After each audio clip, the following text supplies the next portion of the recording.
Hello, good afternoon. Welcome to Connect Africa. Now, in this episode, I'm going to share with you a very explosive information. It might not be new, but trust me, you will be amazed or, kind of enlightened, let's say that. Now, from 1960, from early independence time up until now, from 1960 till 2025, more than 20 African leaders, not just African leaders, but Pan-African leaders have been eliminated, assassinated, whether it is by CIA meddling or using our own Black people, whatever, but they have been removed from power by the West.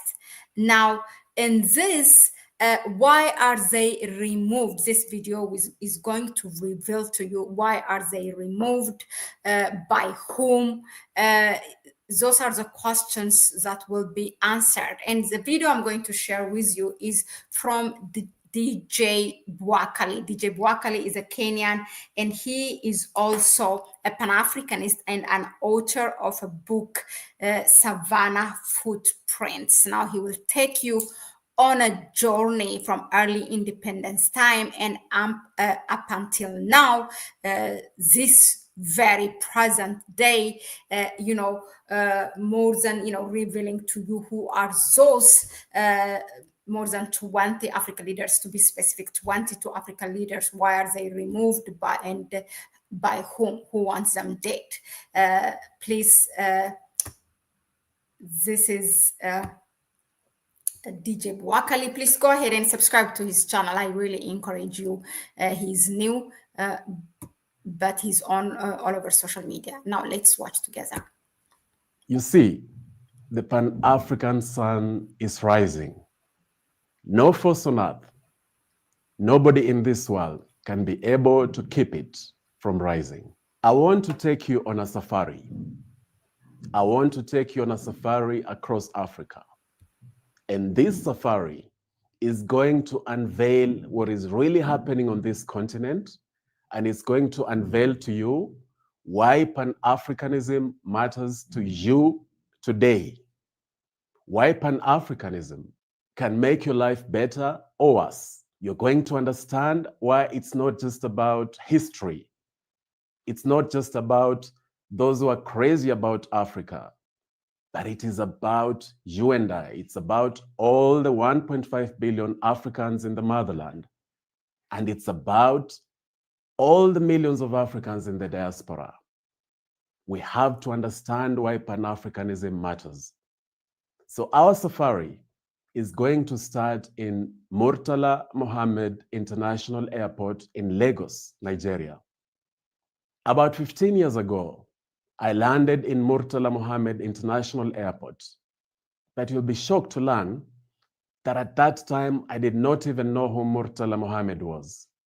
So I remember asking the people who were in the plane with me once we landed, the Nigerians, who is this Murtala Mohammed? Because for a country's main airport to be named after somebody, he must have been a big deal. So I was very curious. I was not too convinced with the answers they gave me, because they told me that he was once our president, he was a good guy, we all liked him. But that did not quench my curiosity on what was it about him. Clearly, he's somebody who was very important, somebody who was very consequential. Now, my digging into Murtala Mohammed began to inform my radical Pan-Africanism. You see, I was in Nigeria to work on a book, to write some memoirs, 2 memoirs. And I was going to travel across Nigeria, talking to different people. So I used that chance to also get to understand from these people who Murtala Mohammed was. And I want to tell you in the next 2 minutes who exactly he was and why that matters to Pan-Africanism today, why it mattered to Pan-Africanism back then.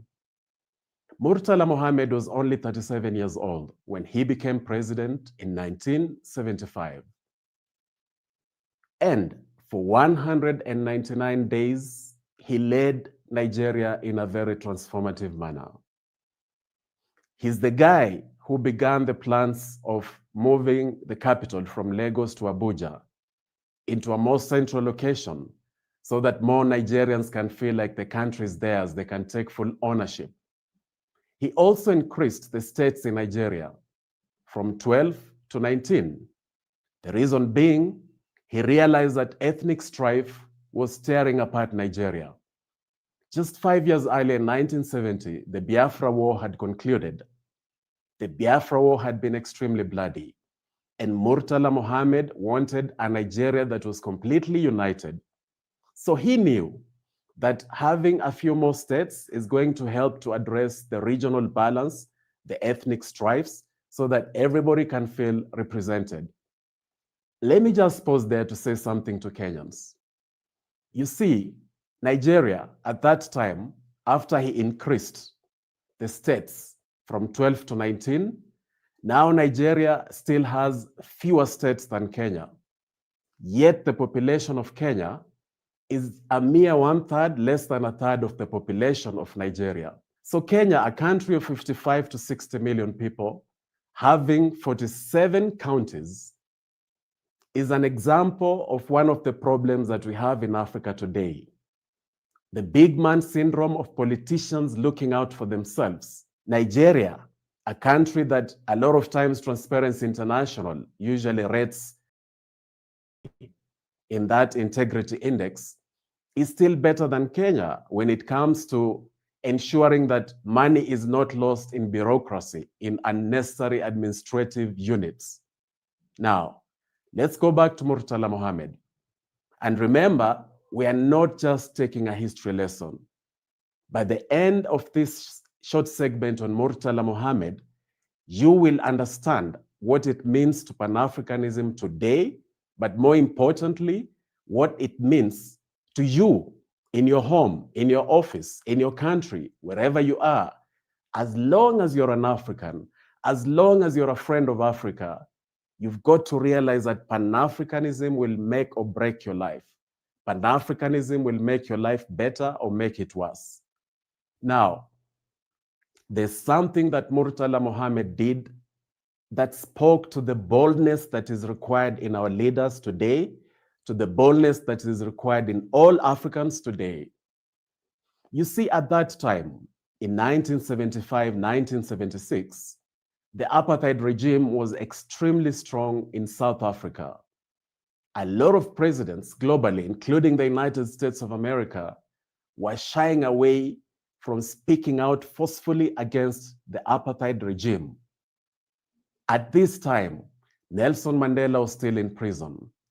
At this time, the apartheid regime was treating Black people in South Africa as lesser, as children of a lesser God.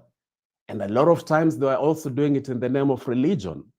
So the easy thing to do for presidents at that time was to just take it easy, was to take it casually in the name of diplomacy. But Murtala Mohammed spoke out extremely forcefully against that. He also spoke out very forcefully against the Portuguese in Angola, because they were completely cruel to the freedom fighters in Angola. So he spoke out forcefully in support of the freedom fighters in Angola. And then the icing on the cake, at some point in 1976, he gave an extremely powerful speech in Addis Ababa, in the Organization of African Unity conference in Addis Ababa. He said that Africa is in our hands to make or to mar. Africa is in our hands to make or to mar. In other words, Africa is in our hands. We can either build it or we can destroy it. Those words, when you ponder over them deeply, you begin to realize that unfortunately, today's generation of African leaders, the vast majority, today's generations of Africans themselves, the vast majority, instead of building Africa with their hands, they are destroying Africa. But Murtala Mohammed wanted everybody to know that it was up to the people themselves to now build Africa. Why is that important to you?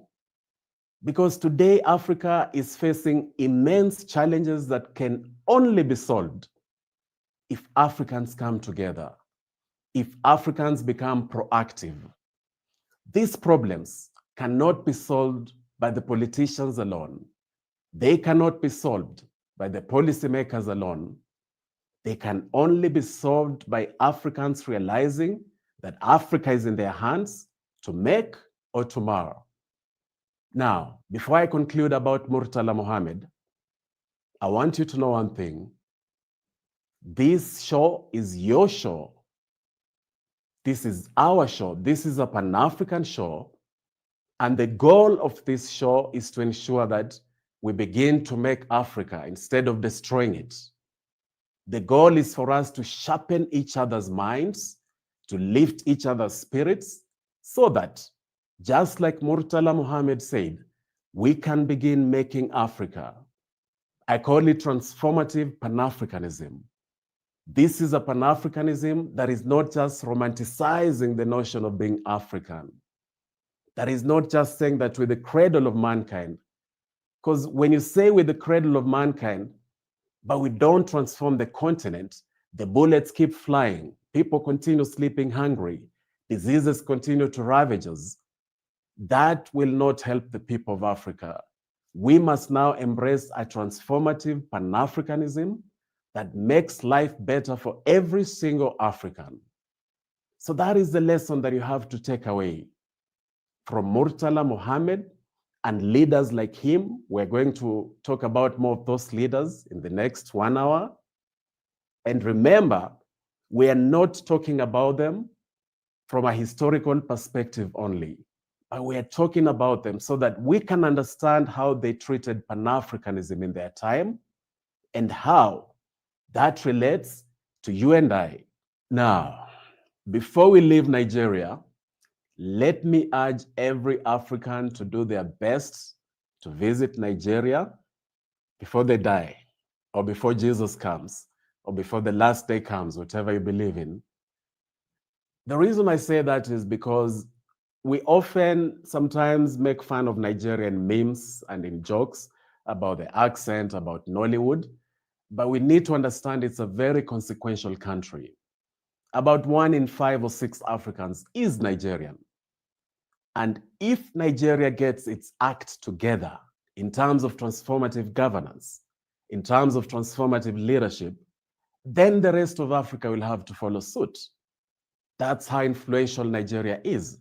So I urge Nigerians, go beyond being good in soccer, go beyond being good in Nollywood, go beyond being good in sprints. You must now become extremely good in transformative Pan-Africanism, because you have a huge responsibility to lead by example. Begin to use Nollywood to bring out the Pan-Africanism that Africa needs. Begin to use your influence to bring out, to fuel the Pan-Africanism that Africa needs. Now we are going to travel from Nigeria all the way to Ghana. Oh my. You know, when I remember my last time in Ghana, I think it's about time I go back there, but I remember the last time I was in Ghana very, very fondly, especially because of one particular moment. It was about 5 p.m. there. And whenever I visit an African country, I have this tradition of just walking out alone, even if we're in a group, so that I can just absorb everything, feel everything, so that my consciousness can be able to totally absorb and feel the vibes of the country. So I did just that, and I left my hotel and I walked out. I had a target in mind. There's one specific place I wanted to go back to, because when I visited it a few years earlier, it had really left a mark on me. And this place in Ghana, in Accra, the next time you're in Accra, make sure you go there. I walked to the Kwame Nkrumah Memorial Park. And then I looked at his statue. with his hand raised forward. And for some reason, I became emotional because I began to remember the words that Kwame Nkrumah said, that we face neither east nor west, but we face forward. I remembered that Kwame Nkrumah is in fact the father of the original Pan-Africanism, because his country, Ghana, was the first one to gain independence back in 1957. And Kwame Nkrumah was extremely passionate about a united Africa. I remembered all these things as I looked at his statue. And then I also remembered something really tragic. I remembered how in 1966, February 24th, Kwame Nkrumah was overthrown. He had so many dreams for a United States of Africa. He literally gave his life to provide thought leadership towards a United States of Africa. And then when I remembered the circumstances leading to his overthrow, I felt a rage within me. And as I speak to you now, I still feel that rage. Because Kwame Nkrumah was democratically elected. He was a democratically elected leader of an African country, not just any African country, but the first one to gain independence on this continent. The symbolism of that was extremely powerful. The enemies of Africa knew that if you take out Kwame Nkrumah, you deal Africa an almost mortal blow. And then I dug deep to try and understand how was Kwame Nkrumah overthrown. He was not killed, thankfully, but by killing him politically. The same people, the same forces behind the tragic deaths of these 22 African heads of state who were assassinated while still in office, those forces behind that are the same forces that were behind Kwame Nkrumah's overthrow. Now, I urge everybody, every single African out there, if Africa is to rise, if Africa is to become a different place, we must nurture our critical thinking. We must use our minds and our hearts to transform this continent, because that's what Kwame Nkrumah did. And when you think critically and you begin to join the dots, you begin to understand these forces that were behind his overthrow. I'll give you a few leads and urge you to dig deeper for yourself. In January 1966, Mr. Williams became an ambassador of USA in Ghana. Williams was a guy with very close ties to the CIA. He was a guy with very close ties to some elements in the Ghanaian army. 3 weeks later, after he became ambassador of USA in Ghana, Kwame Nkrumah was overthrown.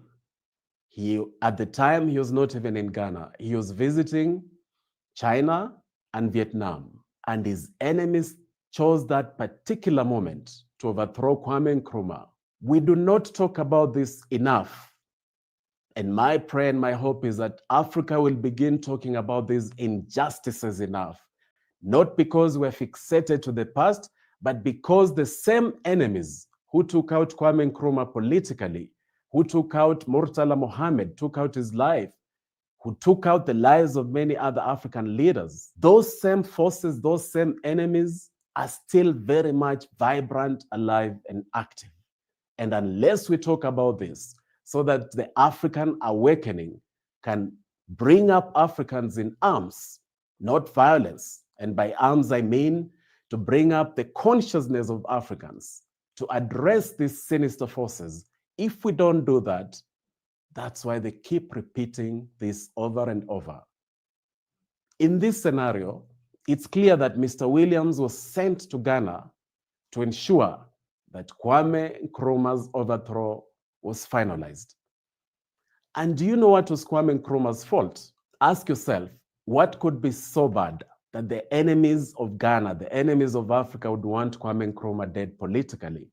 What could be so bad? Why was he such a threat to them? Ask yourself that question. And that's what I mean by critical thinking, that we have to now fight this battle today with our mind, with our unity, with our spirit.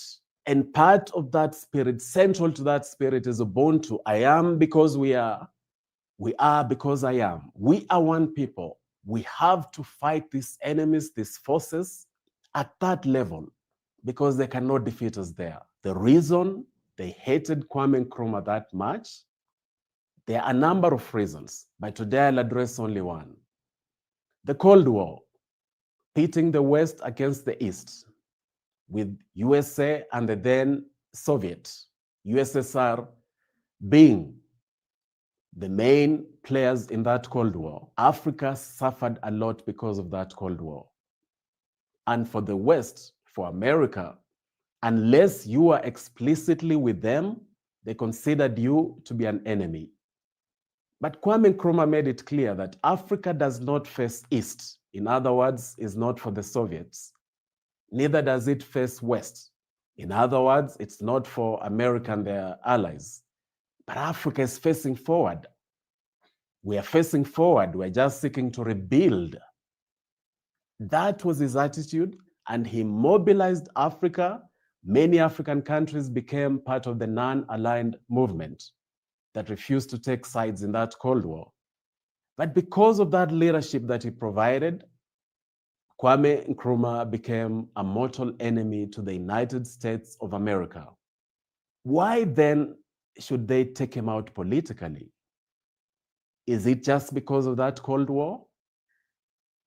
The answer to that question will be clear by the time we are done with this show, because the answer to that question informs why to date these sinister forces continue to play their games in this continent of Africa.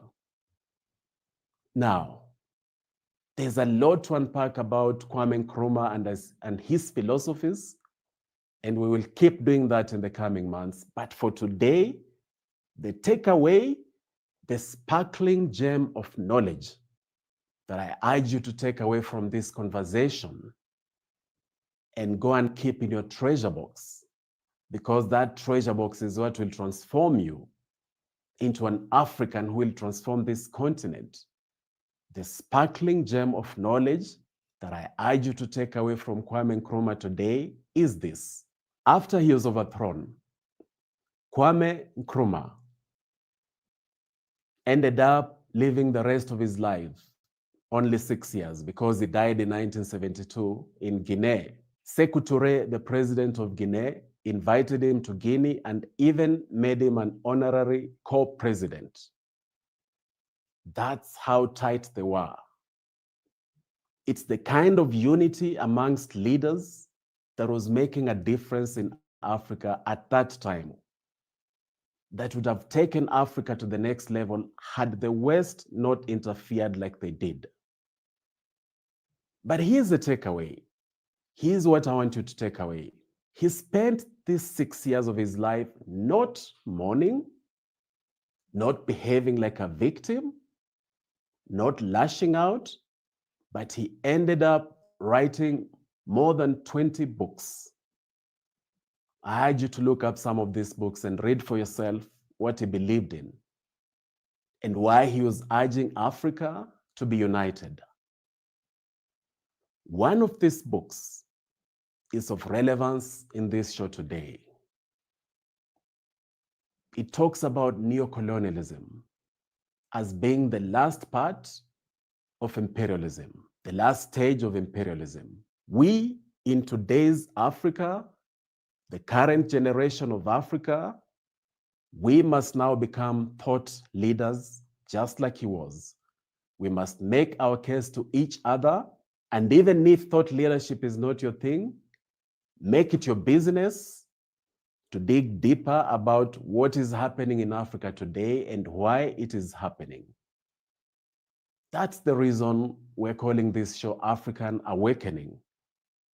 Because unless the people of Africa follow the footsteps of Kwame Nkrumah and awaken consciously, unless the people of Africa begin to interrogate what's happening to us and why it's happening and what we should do, they will continue taking us for a ride.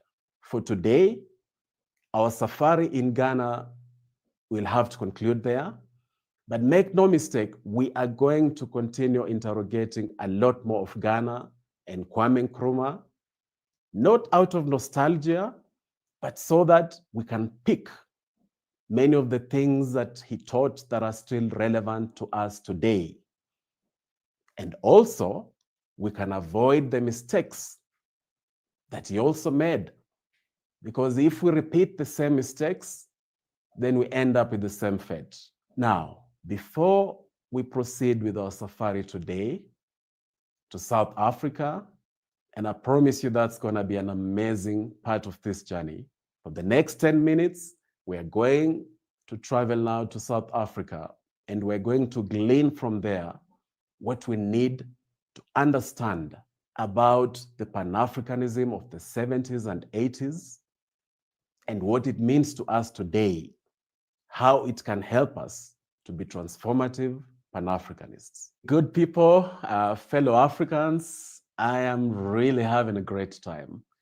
And I look forward to doing this with you every single week on Thursday. The African Awakening Show will be coming to you. Now, before we land in OR Tambo Airport, I want to send a shout out. I want to send a shout out to the radical Pan-Africanists who are already playing their role to make this continent a better place. And one of them is known as Lynn Ngugi. Her show, LNN, is quickly becoming one of the most consequential Pan-African shows on the continent.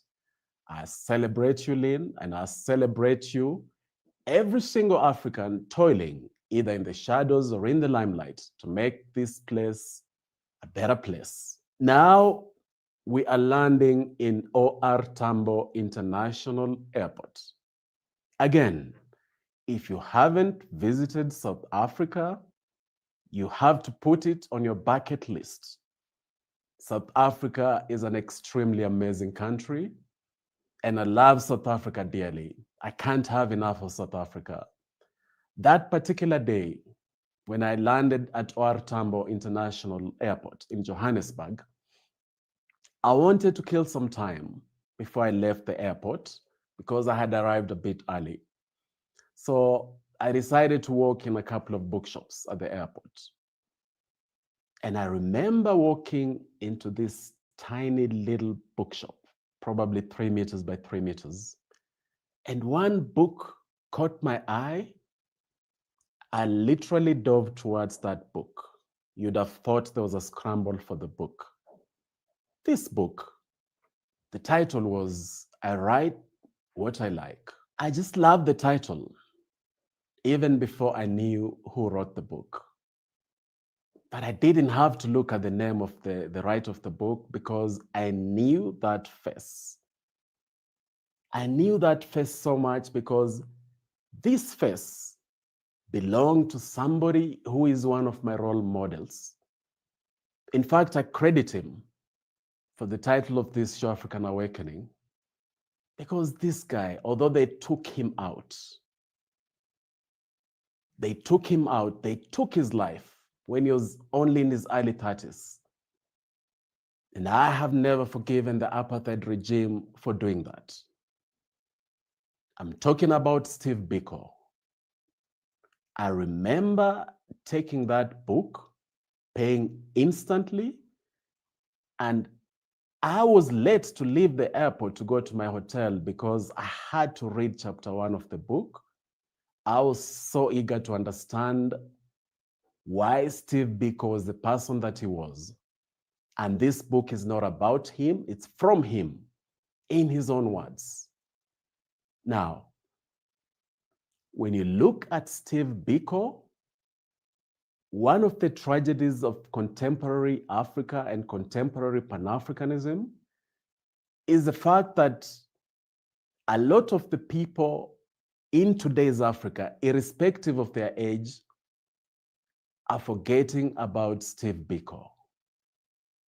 Yet, they are not forgetting about many of these Western heroes that we learn about in our schools. They are not forgetting them, but they are forgetting about Steve Biko. So I'm going to seize this chance before I continue to challenge all the curriculum developers across Africa. You have got to integrate Pan-Africanism into your studies from primary school to the university level, because Africans must never ever forget people like Steve Biko, but they will if it is not part of our education. Why is it that the average African knows that George Washington was the first president of America, but they do not know about Steve Biko? It's unacceptable, it's unconscionable. So I challenge African countries that seem to have leaders who are true Pan-Africanists of today's Africa, countries like, of course, Burkina Faso, countries like Namibia. Namibia seems to have a very powerful lady who we're praying is going to be a transformative leader. Botswana with Duma Boko. I challenge those three countries and others to make it very clear that they're going to integrate Pan-Africanism into primary school education and secondary school education, so that the upcoming generation of Africans can be truly Black, conscious of who they are. And the reason I say that at this juncture is because Steve Biko was the founder of the Black consciousness movement. This Black consciousness movement, as the name suggests,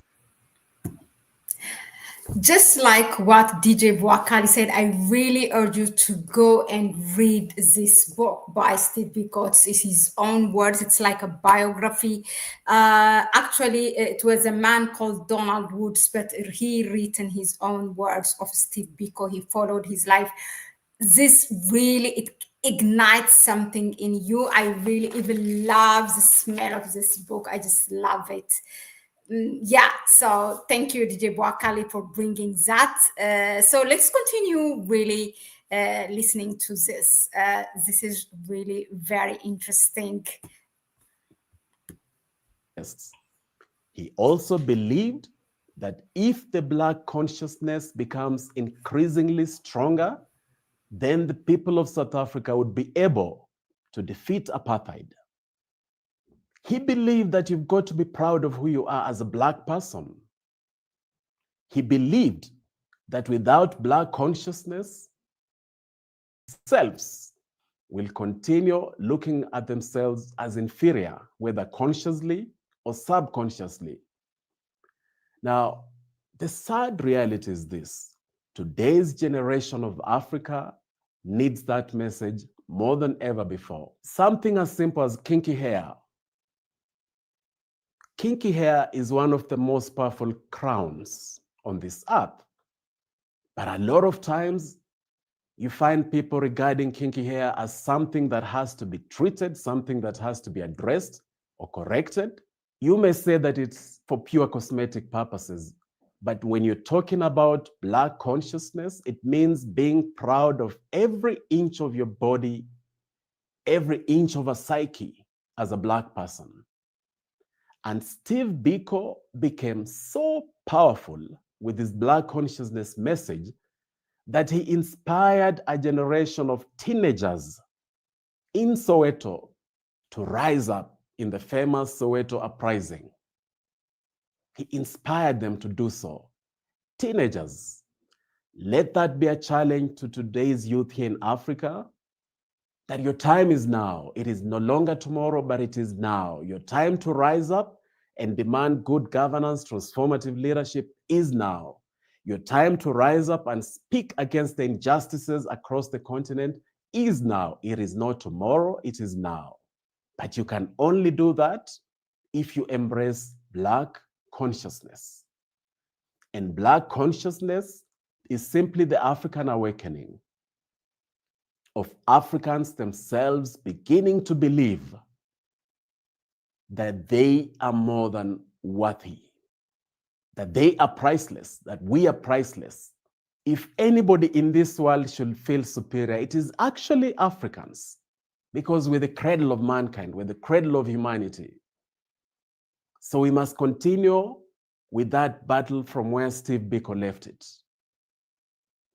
To understand more about the sinister forces that are against Africa, that I promised you will become clear by the end of this show, ask yourself, why would a regime kill a 31-year-old Black South African who was not even shooting anybody, who was not even violent? Why would they jail him, take him to prison, torture him and kill him? Why would they do that? They must have known something that you and I need to know and embrace. They knew that Steve Biko's message of Black consciousness was the one thing that was going to make a vast difference in Africa, was the one thing that was going to transform South Africa. If the Black consciousness that Steve Biko preached, if that Black consciousness, if that message had not been lost, then I dare say that the inequality we see today in South Africa would not be there. Because South Africans, Black South Africans would have understood that power is not given, it's taken. And it's not just about political power, it's also about economic power. And how do you take economic power? If you're conscious of your Blackness, then you take economic power by deploying the totality of your assets, the totality of your potential. You deploy that, and then you take economic power. In South Africa, they took political power, but they didn't take economic power. And to date, South Africa remains the most unequal country in the world. Steve Biko would shudder in the grave. The good news is that we can correct that by integrating Black consciousness into everything that we do in today's Africa. We must be proudly Black, and we must go beyond the semantics and realize that Black consciousness is not about putting down any other race, but it is about lifting ourselves into the full potential of who we are. And more specifically in today's Africa, it is about taking economic power. It is unacceptable that nearly half of the people in sub-Saharan Africa, about 600 million people, continue to live in multi-dimensional poverty. It is unacceptable. And we must not accept that as business as usual. It must be business unusual in today's Africa by us embracing the Black consciousness that will take us forward economically. Before we move away from South Africa, I want you to know that we will come back to South Africa in this show. We're going to finish with another South African leader. But before we move away from South Africa to go to a country that I deeply love, again, let me urge you, every Thursday, do not miss to tune in for the Africa Awakening Show. Do not miss to tune in for the African Awakening Show. I credit Steve Biko for that title because the African Awakening stems from the Black consciousness. And I say, thank you very much, Steve Biko. The best honor that we can pay this young leader of Africa who was taken away too soon is to ensure that wherever sector you're in, whatever it is that you do with your life as an African, whether you're a business person, whether you're in career, whether you're a student or a politician, make sure that you nurture the Black consciousness, without which it's so easy to go through life looking at yourself as lesser. Our Pan-African safari is going to take us to an amazing West African country. Before I tell you the one that we're going to, I think you can make a guess which country the world is currently extremely crazy about in West Africa. We are going to go there. But again, let me urge every single African to visit Africa. Visit Africa. I challenge the middle class and the upper class who keep going to London, who keep going to Dubai. No offense to those countries or New York. I challenge them to begin going to Africa. After all, there's a lot more to see right here in Africa than in London or Dubai or New York, because the sheer versatility of Africa is mind-blowing and breathtaking. So I challenge you to visit Africa. And even if you do not have the money at the moment, begin making a plan. Start with your neighboring country. Because Africa is ours. And unless this generation of Africa begins to reach out and visit other African countries, we continue existing in isolation. And that's what the enemy wants. Back in 2007, January, I was in my late 20s. I know that makes me rather old. But I remember that period very, very fondly because something special happened in Nairobi. The World Social Forum was taking place. And at the time, I had founded the Kenya Indymedia, which was the Kenya chapter of the Global Indymedia Network. This was a network of media activists who believed in using their media activism to change the world. So I had invited all these other media activists from the Global Indymedia to come to Nairobi for the World Social Forum.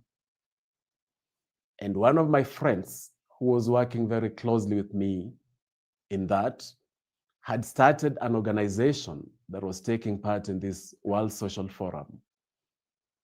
I asked him what the name of the organization was, and he told me it was called Sankara Center. Now, I'm extremely ashamed to admit to you today that at that time, I did not even know who Sankara was. So I asked him, why would you name your organization Sankara Center? He was a lot older than me, and when Sankara was president, he was a young person himself who got to experience the utter inspiration of Sankara in real time. So it was through my friend. His name was Onyango Olo. Sadly, he's no longer with us. But it was through him that I actually got to know about Thomas Sankara. Now, let me use that to again urge African educators, African policymakers to ensure that if you truly care for Africa, like you all say you do, you've got to ensure that people like Sankara and Biko and Murtala Mohammed, all these amazing heroes of Africa, have got to be integrated into the school curriculum. Because there I was, somebody in my late 20s, and I had no idea who Thomas Sankara was, yet I considered myself already a revolutionary. How much more for other Africans who don't even consider themselves revolutionaries? Anyway, through my friend, I got to learn about Thomas Sankara. And from that moment, I dug deep and deep and deep and read every single book that I could read about Thomas Sankara. I talked to my friends from Burkina Faso. It made me to even learn French quicker because I was so eager to hear Thomas Sankara's speeches in French, in his own language. I did not even want interpretation anymore. Now, the more I learned about Thomas Sankara, the more I realized why those same sinister forces took him out. Remember, I told you at the beginning of this show that 22 heads of state here in Africa have lost their lives while still serving in office. Thomas Sankara was tragically one of them. Ask yourself again, what is it that he had that made them take his life? That question, I cannot overemphasize why it is extremely important, because those same sinister forces are still alive and active today. They're even more powerful. And unless Africans begin to understand how they operate and why they took out Sankara and those 21 others and people like Biko, unless we really understand, we are going to continue shooting blanks in the dark. Today, I just want to share one thing about Thomas Sankara. Number one, it's critical for Africans to understand that it is not enough to build myths out of our great leaders. When we reduce them to mythology, we're doing injustice to the substance of what they stood for and what they represented. We must remember that, especially of somebody like Traoré, that even as we praise him, rightfully so, because he's inspiring us, it is very important for us to look at the substance of what he stands for and what he represents, because failure to do so, we end up putting them on a pedestal, and a lot of times, we don't even do what they would want us to do because we don't know it. So I have made it my business to really understand what somebody like Thomas Sankara stood for, especially Thomas Sankara. And today I'll just share one thing because it is so relevant in today's Africa. It is so relevant to you as an African, to you as a friend of Africa. One of the things that Thomas Sankara did, at the time in Burkina Faso, there were people that were known as the feudal landlords. These were the people who owned vast tracts of land because of their political connections and because it was a class-based society. And on these vast tracts of land, other poor Abakinabe would live as squatters.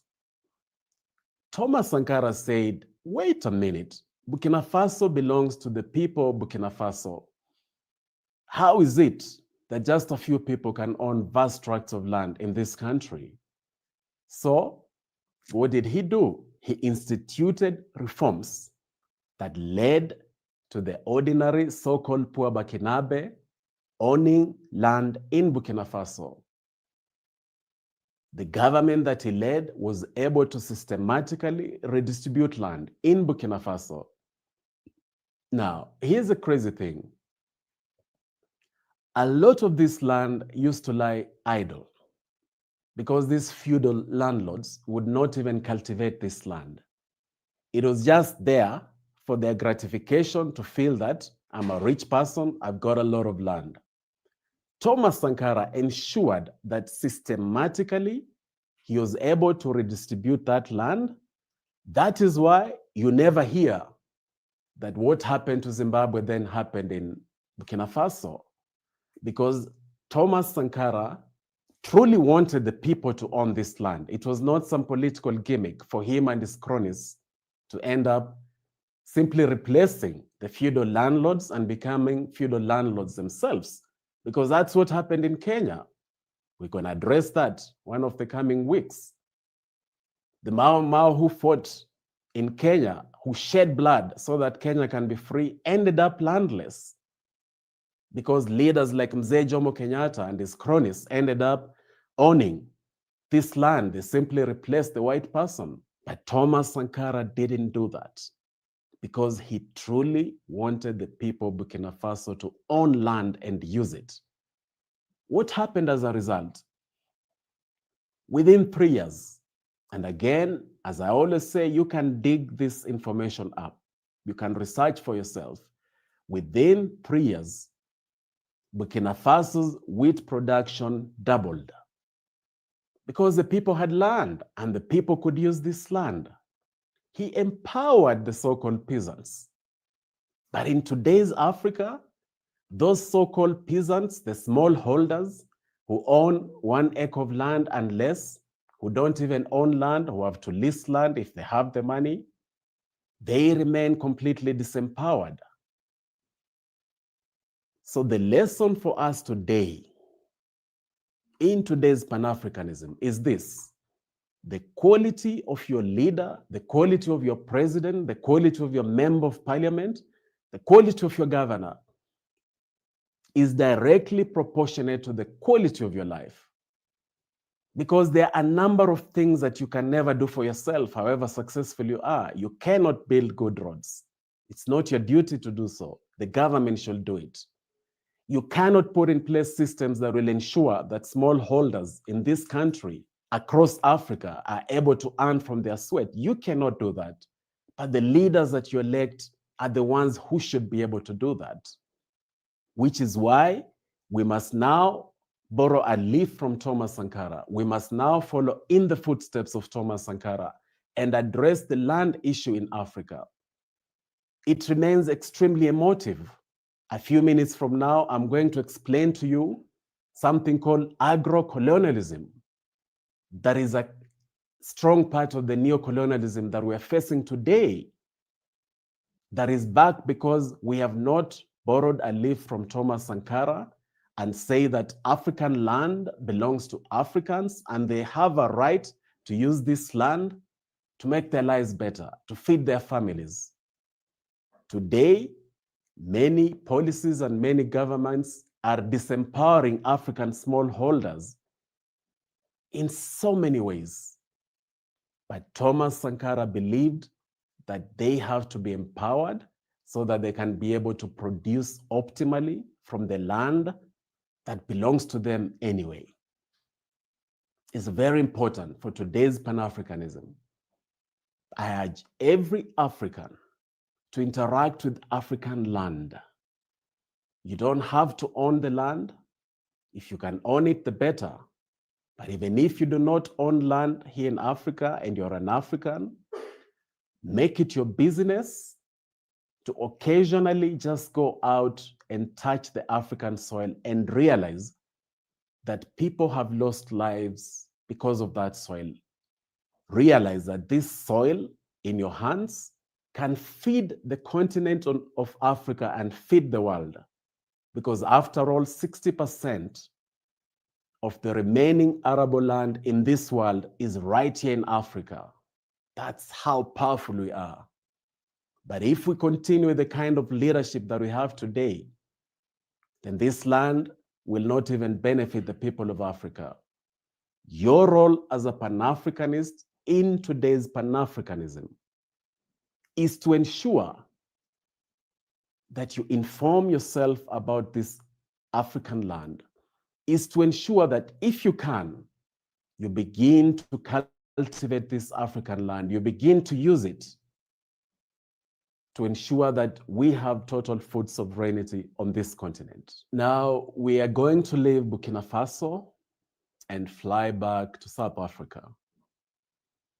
But talking about flying, wouldn't it be amazing if we could just drive around Africa, if we had highways that interconnected the entirety of the African continent? That is something that we should not be struggling about 60 years after independence. But we will touch on that later. Let's, for now, because it's tricky to drive from Burkina Faso to Johannesburg, let's just catch a flight. Let's just catch a flight and go back to South Africa. Now, in 1990 February, a 70-something-year-old man flew from South Africa to the United States of America. He was newly released from prison. He went to the Ted Koppel show. He didn't know that they had laid traps for him in that show. What had happened is that they had planted a number of people in this show to ask this 70-year-old man questions that they were hoping would nail him and paint him in bad light. So a few minutes into the show, somebody stood up with a question, and he asked this man, why is it, I paraphrase, why is it that despite all the human rights violations in Cuba, despite all the human rights violations that the PLO is meting out on people in Palestine, in Israel, despite all the supposed human rights violations in these countries, why is it that you still support these presidents? This person also referenced Muammar Gaddafi in Libya. I think by now you probably know who I'm talking about, Nelson Mandela. Nelson Mandela, this clip is on YouTube. You can search it so that you see for yourself how he handled this very masterfully. Nelson Mandela, without missing a beat, first of all looked at Ted Koppel, who was part of this sinister plan to undermine Mandela. And then he looked at the questioner, and then he said, and I paraphrase, that one of the mistakes America makes is to assume that their enemies must be our enemies. Mandela then said that Muammar Gaddafi, Yasser Arafat, and Fidel Castro stood by South Africa, stood by the African National Congress. They didn't just provide them moral support, they gave them financial support. They even supplied resources and weaponry to help the African National Congress to fight the apartheid regime. Meanwhile, what did America do? What did America do under John F. Kennedy to help the African National Congress? Zero. What did America do under Eisenhower before Kennedy to help the African National Congress? Zero. What did the United States of America do under Ronald Reagan to help Mandela and the African National Congress? Zero. What did America do under Jimmy Carter to help the African National Congress? Zero. So Mandela put them in their place and told them, these three gentlemen that you want me to hate stood by us and helped us. They helped us. Richard Nixon didn't help us. John Kennedy didn't help us. Ronald Reagan didn't help us. Jimmy Carter didn't help us. But Fidel Castro did. But Yasser Arafat did. These people helped us. Muammar Gaddafi helped us. And it is not in my place to hate them just because they're your enemies. The reason I share this is very simple. There's a powerful lesson hid there for today's Pan-Africanism. Number one, we must know our friends and stand with those friends. We must stand by our friends. We must also understand that in the grand scheme of things in the global geopolitics, the vast majority of nations, including those we think are our friends, are truly only serving their own national interests. Sometimes we mistake that for friendship, but they're just serving their own national interests. And it is up to Africa to also serve its own continental interests, not national interests, but continental interests. Because for too long, African leaders, they serve their own national interests at the expense of continental interests, and that weakens us. But there's a lesson I want you to understand from this exchange, from the life of Nelson Mandela. Mandela, nowadays, from some quarters, is not regarded in a very flattering light. There are people who blame him for the fact that in South Africa, the inequality remains rampant, that the Black people comparatively remain poor.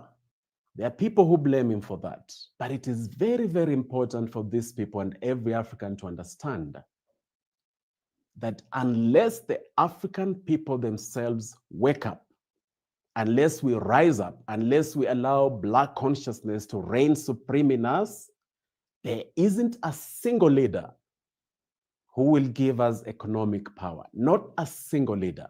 We've got to understand that. Mandela himself said after he was released from prison that I am not a prophet, I'm just your humble servant.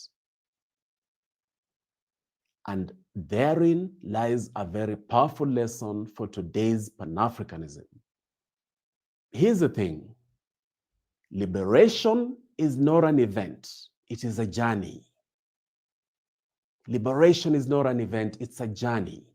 Awakening is not a moment, it's a process.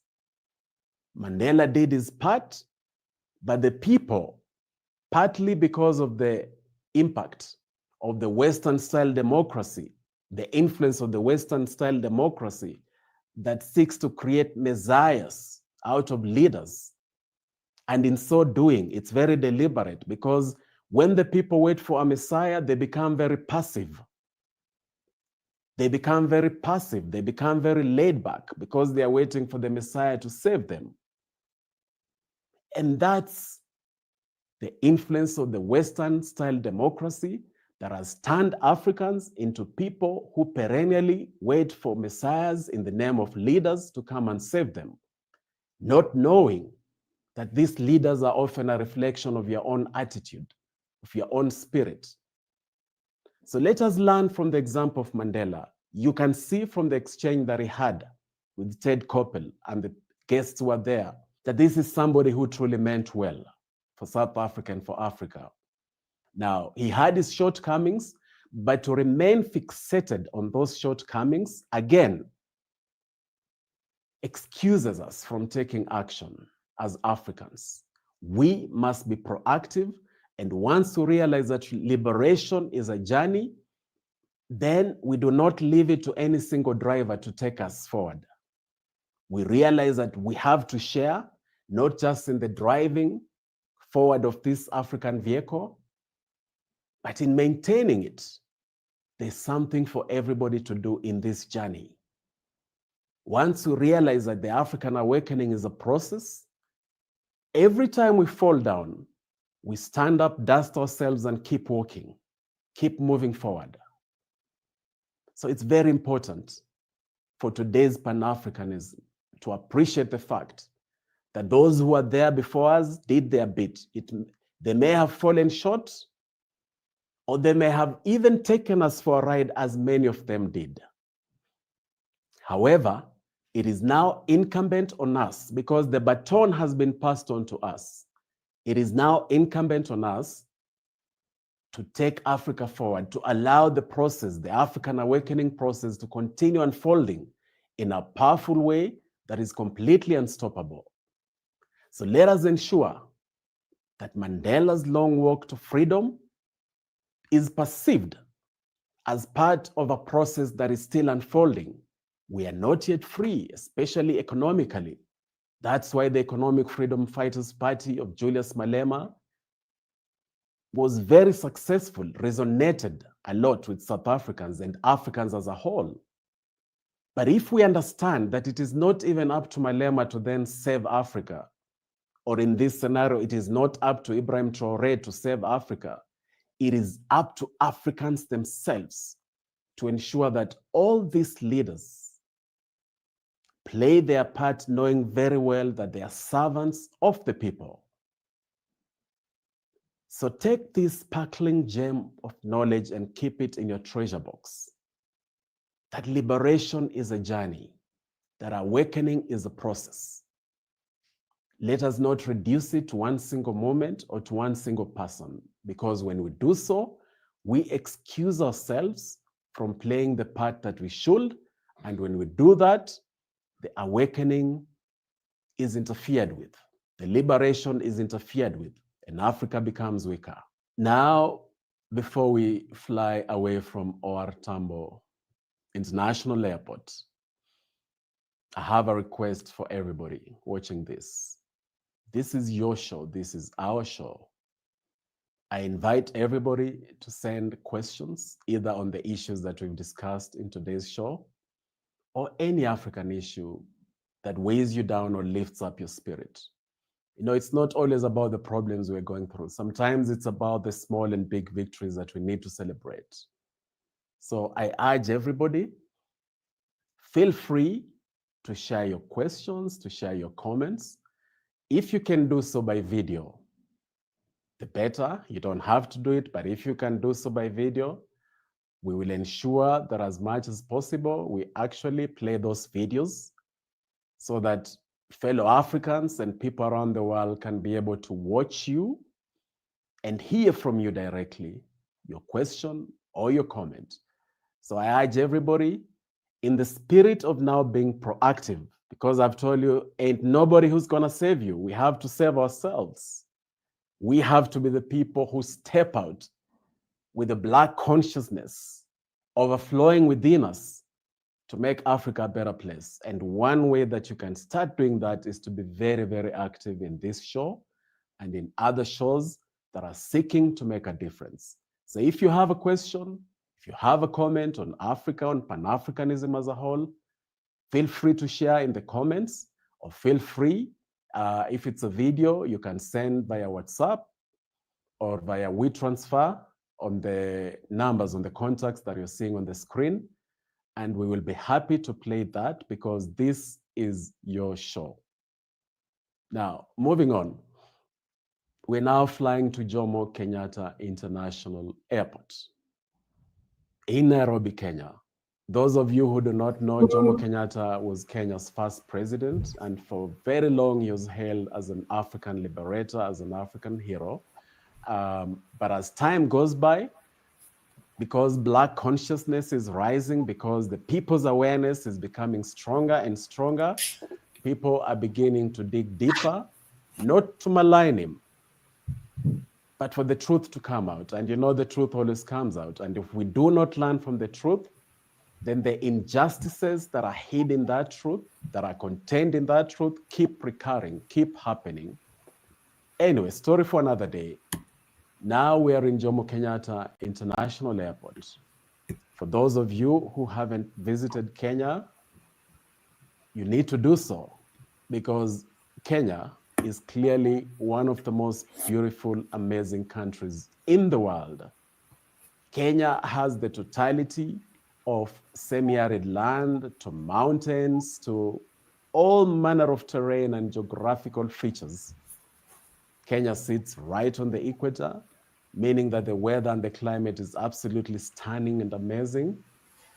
And the people of Kenya are very proactive in seeking to make a difference in their country. But I now challenge the people of Kenya to begin doing so in Africa, because in Africa, we will either rise together or sink together. It is impossible to have a prosperous, singular African nation. It is impossible for that to happen. So Kenya is leading the way in terms of people speaking out. And now that must be used across the continent. It must spread across the continent. Now we're in Kenya. And I myself, as DJ Bokali, at this particular moment, I truly celebrate this amazing country. 1 year ago, I was in another amazing country known as Tanzania, Kenya's neighbor. Specifically, I was in Tanga.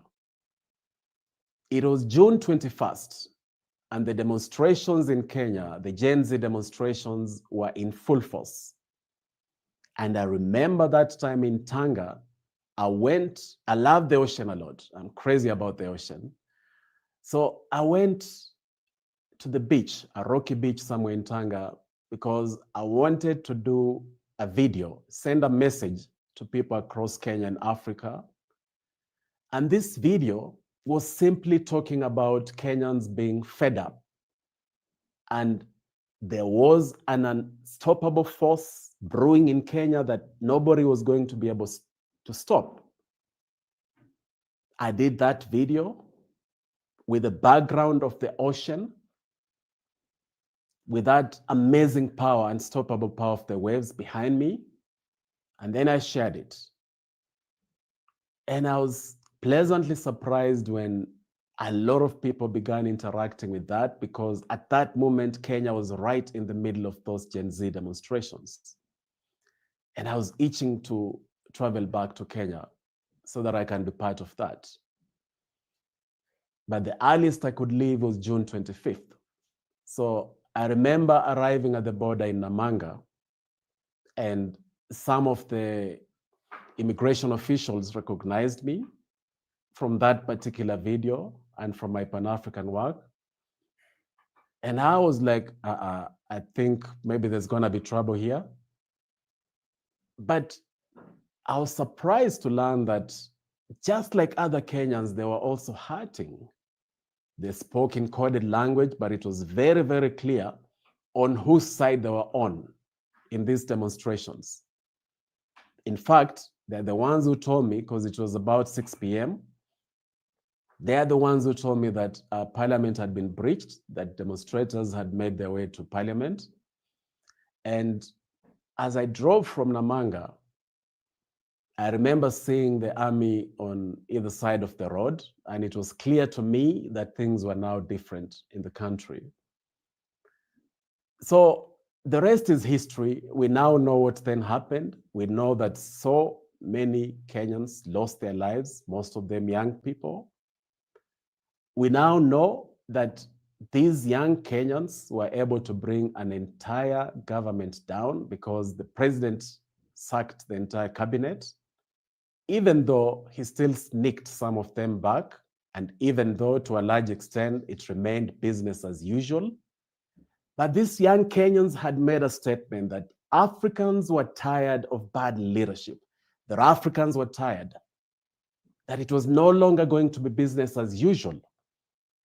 They had spoken out loudly and clearly that finally, those words contained in the Constitution of Kenya and in constitutions across Africa, that we the people, that sovereign power is vested in we the people, they had finally said that enough was enough. Those words had to come to life, and we the people had to take action and take the driver's seat, because the vehicle was headed towards the cliff. It still is. But now that awakening, that consciousness is very much present in Kenya. It's very much present in several other African countries, but it must become louder and bigger. And the reason I conclude with that in today's show is simply because the biggest, most powerful resource in Africa is the youth of Africa. 70% of people in Africa are below the age of 30 years old. There is no other continent in the world that has such a youthful population.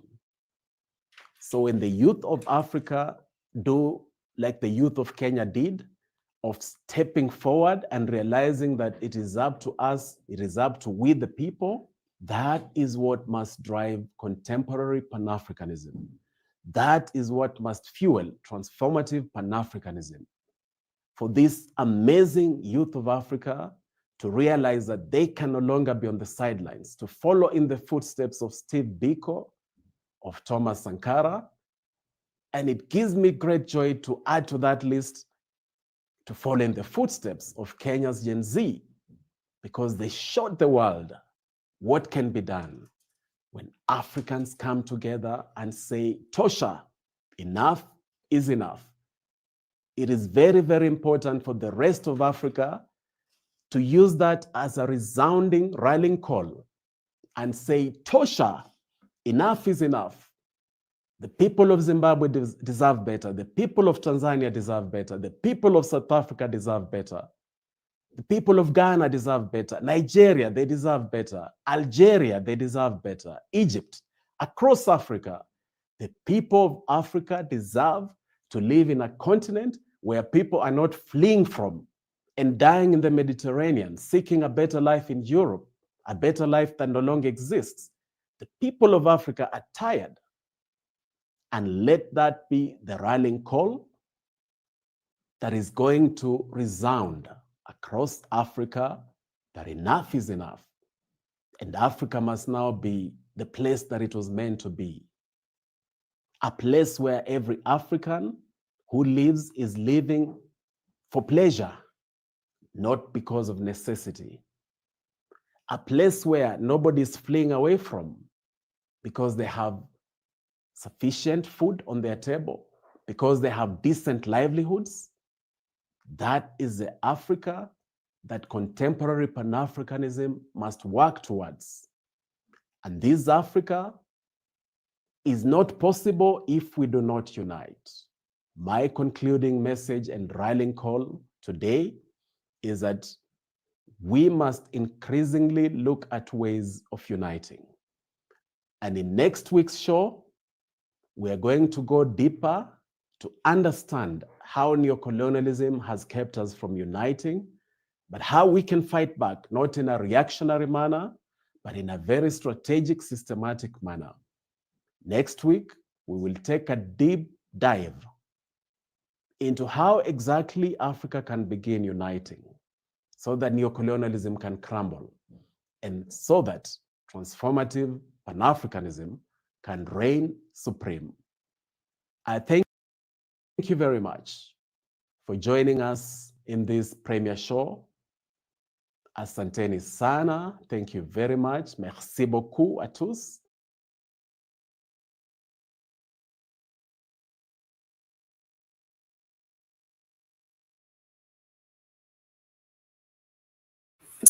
Yeah, as you have seen, that was really powerful. We will continue to share also next time when the other show comes up or video when he shares. I'm really delighted to tell you that by the end of this month or beginning of in the next 2 weeks, let's say that DJ Boakali will be here at Connect Africa for a live show. So stay tuned. We will announce it earlier so that you all can be prepared.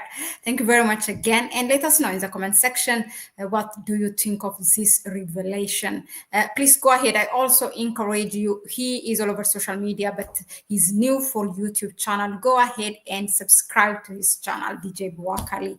It's really important that we support each other in this journey. Thanks again, and I will see you on the next one. Bye-bye.